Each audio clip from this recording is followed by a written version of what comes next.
Hey there, creepy peeps, and welcome to another Weird Wednesday video. Today we are doing something different that I have not done on this channel before, kind of.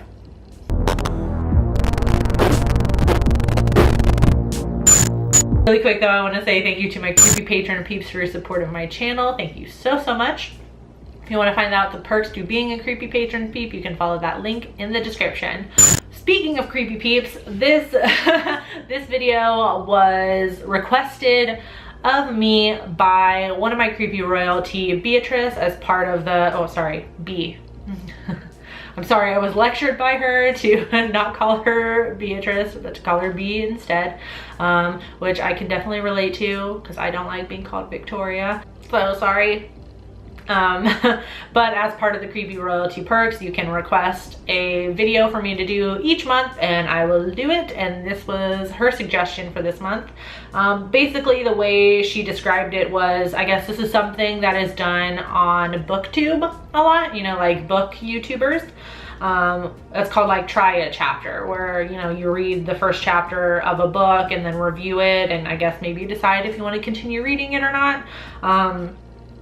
And then so she suggested that I do that, but with television shows on Netflix. So she gave me a couple of different options, like 5 or 6 to be exact. So I picked 2 to do. At first I was going to try and do all of them, but I had seen a few of them already. Like she suggested Santa Clarita Diet, which you mentioned a lot, so I'm sure you really love the show, but I have already seen like the first 4 episodes of the first season. I didn't think it would be fair for me to review just the first episode having already seen the first couple. And she also suggested Slasher, which I also tried to watch a long time ago. I watched the first episode, wasn't a fan, and didn't want to continue watching it, so I figured I was already biased already, so I didn't want to include that one. So I picked Dark and Glitch to review.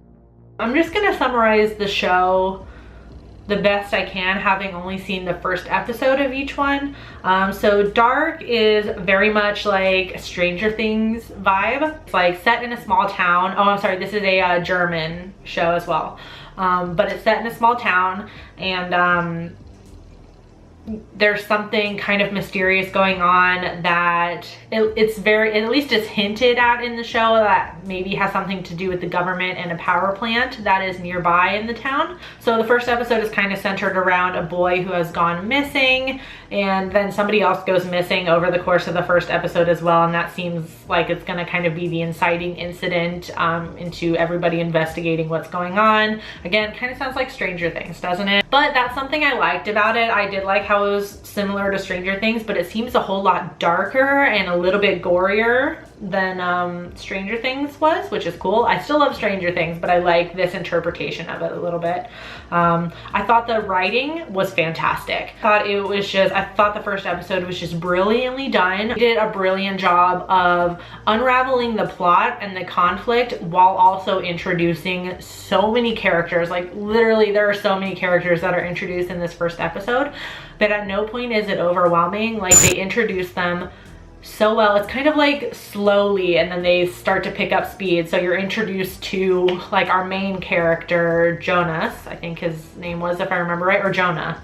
So you're introduced to him first, and then through him you're slowly introduced through all the other characters, like his mother, the man that his mother is seeing, and when he goes back to school, you see all of his friends and their parents and things like that. So they introduce all the characters in a very effective way, and it seems like none of the scenes are just throwaway scenes. They all have a purpose, like to introduce part of the plot, part of the conflict, and the character development. So it's like at no point do you ever feel overwhelmed with all the characters that are being introduced. You feel comfortable, you feel like you understand each character at least a little bit, which obviously with the television show we'll learn more about them as the show goes on. But it was really nice like to see something just so well written for a first episode. Like I thought it was brilliantly done, and it was just enough mystery to make me want to keep watching. So they did, they introduced the plot pretty well, and it wasn't so vague that I was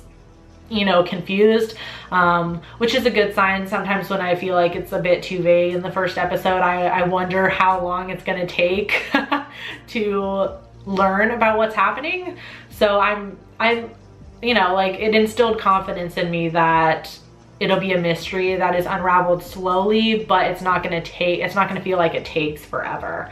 And it made me want to keep watching. So I forced myself to stop after the first episode, to be fair, but I do definitely want to continue to watch this one. Now on to Glitch, which is a Australian show, and it's something that I've seen every now and then in television shows that kind of have a similar plot. But basically, in the first episode, we have, it's like a group of 6 people that are dead, and all of a sudden are alive again, and then the episode opens with them digging themselves out of their graves. Police officer is called to the scene, and he gets the local physician involved, so they're trying to figure out what happened to these people, and then they figure out that they were dead and now they're not dead, and that's kind of how the episode ends, with this, not with the, like, that realization, but by the end of the episode,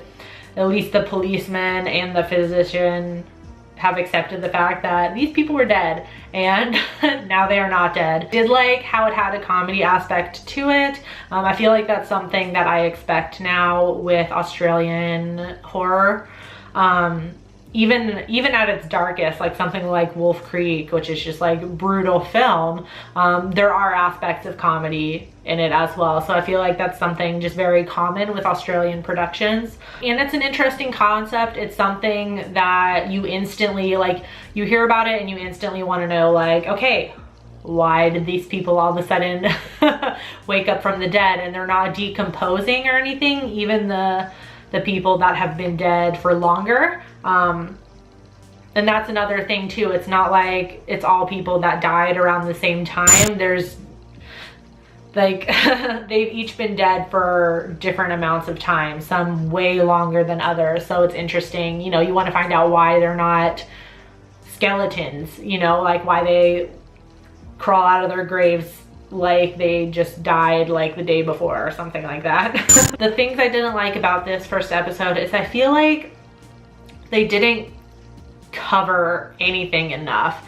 I feel like they were bouncing around so much, and there was so much information in the first episode, and I just, especially after watching Dark, I feel like it wasn't handled as well in Dark. Like, I feel like I got just as much information out of both episodes, but this one, it felt a little more chaotic. Like they were trying to cram so much into the first episode. I just wish they had kind of done it in a different way. I feel like part of that comes from when the episode opens, the episode opens with these people crawling out of their graves.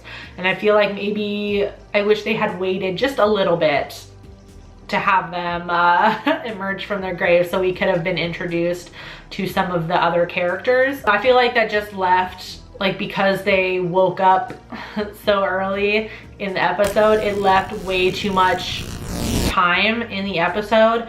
And so I feel like they kind of rushed in how they all figured out that they were dead and now they're alive, and then they just accept it, which I felt was a bit weird and kind of unrealistic. Like, I feel like that is like a heavy thing, like and you only really get to see one character who you find out, spoiler alert, is the wife of the police officer who discovers these bodies. So there's that. But even then, I feel like they cover that very lightly, and that's something like super heavy, like your wife who died of cancer or some sort of sickness or something like that, you know, is now alive, and they just kind of like accept it, and there's like a touching moment between them, and then they kind of just like move on from there. And it's just like, I don't know, I just feel like nothing was covered enough. There's too much going on.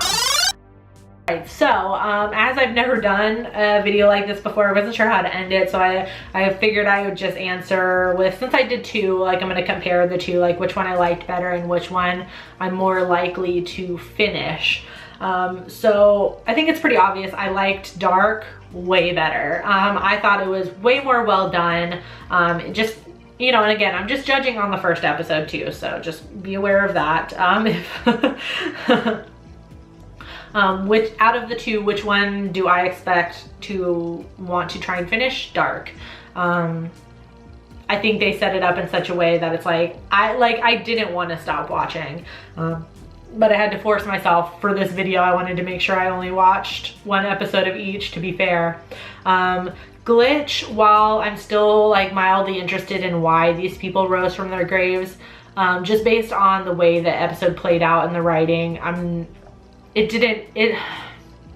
just wasn't done in such a way where I feel like I have to keep watching. Like there's no choice but for me to keep watching. Like I'm kind of just like, like, yeah, it'd be interesting to know why they rose from their graves, but I don't really care all that much. Right, so both of these shows are on Netflix, at least in the US. So if you also live in the US, or if you tend to have the same content as a US Netflix, you can watch those shows there. And if you guys want to see more of these, suggest some shows for me to check out in the comment section. I definitely want to do more of these. It was super fun. And if you've seen either of these shows, please let me know what you think about them in the comment section down below. And if you finish them, please don't spoil anything. Thank you. Anyways, I do hope you enjoyed this video. If you did, please give it a thumbs up. Subscribe if you're new here and become a Creepy Peep today. I post videos Monday through Friday. And make sure you ring the bell down there as well to be notified every time I post a new video. Thank you so much for watching, and until next time, stay strange. Bye!